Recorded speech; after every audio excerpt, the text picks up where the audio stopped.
آپ تمام ناظرین کا TN اردو نیوز میں استقبال ہے۔ آئیے نظر ڈالتے ہیں آج کی اہم خبر پر۔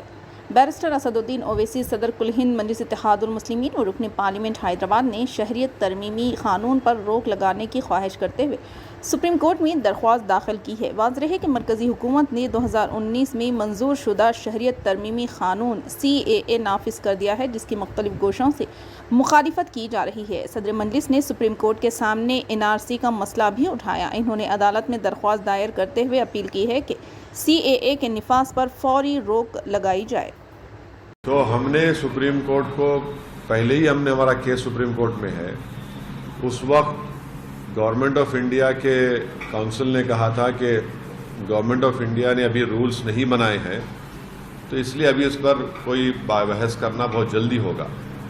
اب جب کہ مودی حکومت نے CAA کے رولز بنا دیے ہیں تو سپریم کورٹ جانا ایک ارجنسی ہے، وقت کا اہم تقاضا ہے، کیونکہ اگر یہ سرکار سٹیزن شپ دینا شروع کر دے ایک انکانسٹیٹیوشنل لا پر جس کو ایک ریلیجن کے اوپر بنایا گیا ہے، تو اس سے نقصان ہو سکتا ہے۔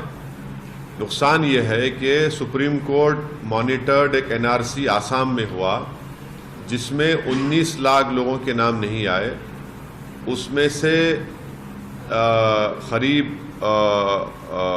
1 لاکھ کے قریب مسلمان ہیں، باقی نان مسلمز ہیں۔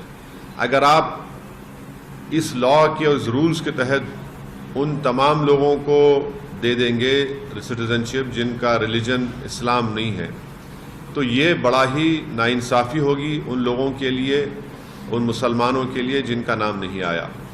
دوسرا امپورٹنٹ پوائنٹ یہ ہے کہ سپریم کورٹ نے 1960s یا 70s میں ایک ججمنٹ میں کہا تھا کہ اگر کوئی ایلیورمنٹ آپ دیتے ہیں کسی کو اپنا ریلیجن بدلنے کے لیے تو وہ بھی ایک کرائم ہے۔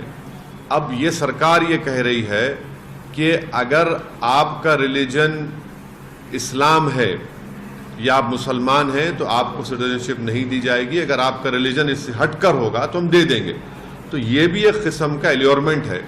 اسی لیے ہم سپریم کورٹ کے پاس گئے ہیں اور سپریم کورٹ سے ہمارے فاضل وکیل جناب نظام پاشا صاحب ہیں، اور ہم کو امید ہے کہ سپریم کورٹ اس پر دیکھے گا۔ اب دیکھیں گے سپریم کورٹ میں کیا ہوتا ہے۔ سر، آپ نے جیسے CAA جیسے لاگو ہوا تو آپ نے کہا کہ چناوی فائدہ لینے کے لیے چناؤ جسٹ آنے والا ہے، اس سے پہلے کیا یہ آپ پہ اپلائی نہیں ہوتا کہ آپ بھی جو ڈاکومنٹ آپ نے شو کیا اور سپریم کورٹ کو اپروچ ہوئے، آج ابھی اس وقت اناؤنسمنٹ ہو رہا ہے، چناؤ کا اعلان ہو رہا ہے، اس کے ٹھیک اسی دن آپ بھی کر رہے ہیں، تو کیا آپ بھی پالیٹکس نہیں کر رہے ہیں؟ دیکھیے، میں ایک پولیٹیشین ہوں، میں کوئی فلاسفر نہیں ہوں، نمبر 1۔ دوسری بات یہ ہے کہ یہ قانون پاس ہوا تھا 2019 میں، رولنگ پارٹی نریندر مودی پردھان منتری کی سرکار نے اس کو پاس کیا، تو وہ لوگ اس کو دبا کے رکھے اپنے پاس، اپنے بغل میں دبا کے رکھے، اور جیسے ہی ان کو معلوم تھا کہ 1 ہفتے کے اندر election commission of India Lok Sabha کے چناؤ کی ڈیٹس اناؤنس کرے گا، انہوں نے رات میں یہ رولز کا اعلان کر دیا۔ جب سرکار چناؤ کو سامنے رکھ کر فیصلہ لے رہی ہے تو یہ بہت غلط بات ہے کہ آپ مجھ سے سوال کر رہے ہیں کہ میں سپریم کورٹ کیوں جا رہا ہوں۔ جب کوئی رولز بناتی ہے سرکار تو مجھے سپریم کورٹ جانا پڑے گا نا۔ میں نے تو اس قانون کو لوک سبھا میں اس بل کو پھاڑا تھا، اس کانسٹیٹیوشنل کالا قانون کہا تھا، اور اس بل کے ذریعے، اس قانون کے ذریعے سرکار مسلمانوں کو خاص طور سے اور غریبوں کو اسٹیٹ لیس بنانا چاہتی ہے، اور اس قانون کو آپ کو NRC NPR سے جوڑ کے دیکھنا ہے۔ تو سیاست تو نریندر مودی کر رہے ہیں اور اس طرح کا قانون بنا کر۔ ہاں،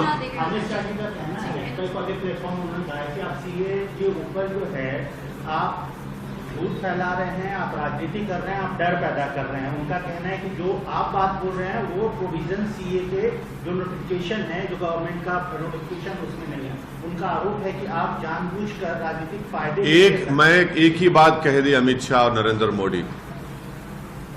کیا امت شاہ نے پارلیمنٹ میں میرا نام لے کر نہیں کہا تھا کہ دیش میں NRC NPR بھی ہوگا؟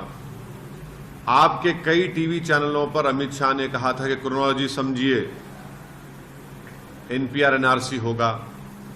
کیا بی جے پی یہ کہہ دے کہ آسام میں جو 19 لاکھ لوگوں کے نام سپریم کورٹ مانیٹرڈ NRC جو ہوا تھا جس میں 1600 کروڑ روپے خرچہ کیے گئے اور 50 لوگوں نے سوسائڈ کر لیا، اس میں ہیمنت بسو شرما جو مکھیہ منتری کہہ رہے ہیں، وہ کہہ چکے ہیں کہ جو نان مسلم ہیں ان کو سٹیزن شپ مل جائے گی۔